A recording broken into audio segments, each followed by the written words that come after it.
On you guys, like to welcome you guys to another DC TV Talk Part 1. Supergirl Season 4, Episode 8, Bunker here. And listen, I have to say this. Kevin Smith, I don't, because y'all know I'm a Kevin Smith fan, right? He directed this episode, and I'm not, that might just make it seem like what I'm about to say is kind of biased, but I think him and the writers and the people over there at Supergirl delivered the best episode of the season with this episode. I really, really like this episode a lot. Maybe because it was just some stuff was kind of contained. Maybe it wasn't just dealing with a lot of. It just dealt with like characters and people confronting one another. Because in this episode, this shit hit.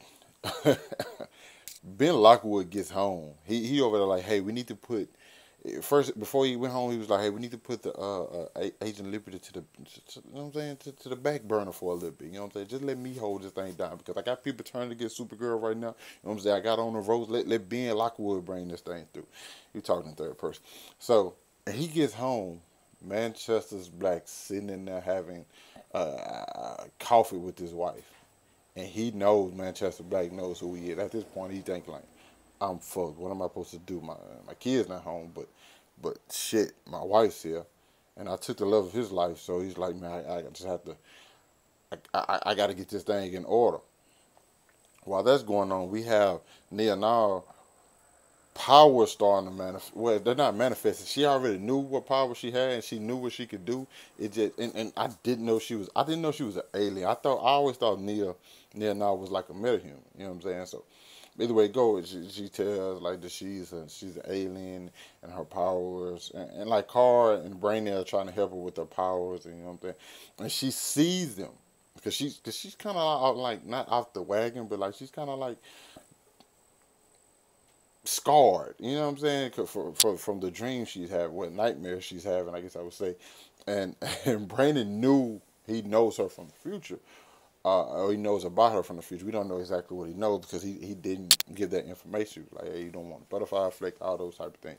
And so either way it go, he goes to her and he helps her kind of like use her power or learn to like control her powers to where she can see things. And she was like she saw certain things, and they all get themselves captured just so they can to go to the destination that Agent Liberty was going to be at. Excuse me.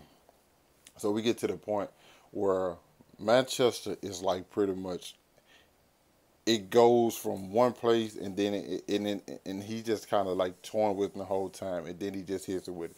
Like, hey, you know your husband's a murderer, right? And then he confronts him about the Agent Liberty mask and things like that. And his wife just can't believe it. She's like, what is going on? And they have this moment between them where you see, and I know people don't usually sympathize with somebody like Agent Liberty. Like you see Ben Lockwood and his family. He's like, yo, I did do wrong, but like, please don't take this person away from me because fact of the matter is, yeah, you might not feel sorry for Ben Lockwood, but his wife has nothing to do with the situation. You know what I'm saying? She doesn't know her husband was like that.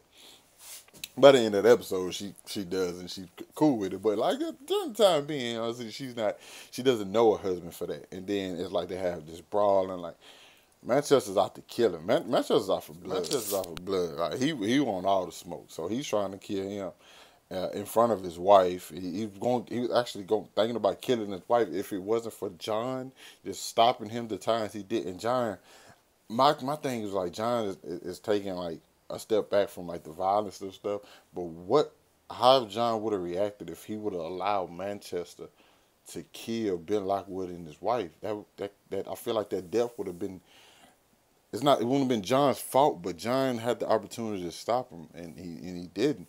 You know what I'm saying? So he just let it pretty much play out, and they gave him a chance to get away. They get to like the old building where Ben Lockwood and stuff worked at, and then we had this confrontation to where Nia was. It was another thing when Nia used her powers before the guy came in and shot. That was dope. I wanted. I don't know much about her powers, so I'm honestly learning as the show progresses about what all she can do. So I'm wondering, like, is she gonna be able to like just see the future? You know what I'm saying? I know it's a dream. She's dreaming, but it's kind of like seeing the future as well. But we get to that point, and that he's confronted, and Manchester's like, "Hey, I'm about to take my wife has a gun. Manchester's about to shoot her. Ben's about to jump in the way. It's just a bunch of stuff, and you have Supergirl down there can't really do anything until she lifts up the freaking ground with that metal." And then, man, she lifts up the entire building. I'm just saying, we know the building wouldn't lift it up like that. It's kind of like in Justice League with Superman was carrying the whole building on his hand. Some stuff would have crumbled off the sides, I feel. But hey, for the sake of the show, as campy as it is, I'm gonna allow that because I thought it was nice. And we get him getting arrested, and we take in Manchester Black. We take in Ben, and he's getting arrested, and the way the crowd looked at him when he was getting arrested, and those words that he said, "The world knows who I am, but who is she?" And I was like, I was just thinking to myself when I watched, I'm like, I wonder they're gonna get into that. Very next scene, they take him out of prison. People are cheering for him. People are rioting, protesting because they want him to be released. Then it gets to the point where we get back to the DO. It's like, hey, Supergirl, this we just have to know. And this was a excellent point made where it was, hey, we need to know who you are because we have to have this trust between all of us, okay? And then she was like, I can't because my family is still being in danger. He said, I'm the president. My family is watched by people all day, every day. You're no special than them. Your family's no special than them. And then in your mind, you just thinking like, shit, this nigga the goddamn on president. I mean, you Supergirl, but shit, you can't top that. You know what I'm saying? Just here, you know what I'm saying? You can't top that. So it's like, I guess you kind of do have to tell him. And she like, I can't. It's like, cool. Well, your duties are no longer needed. I hope we don't have to fight about this. She's like, well, I hope you don't. She's basically like, I hope you just don't start no shit. And so it's crazy that she can't be Supergirl because she can't get reveal her identity simply because of the fact that she don't want to do something that other people have to do. Other people put their lives at risk by people knowing their identity. I mean, putting their families at risk by people knowing their identity. But she's hiding hers. And it makes you think like, damn, maybe you kind of got a point. You gotta got a point. She won't be able to live a normal life no more, but a lot of people aren't able to live a normal life. And it just has you thinking like, oh, fuck, what the fuck finna happen now?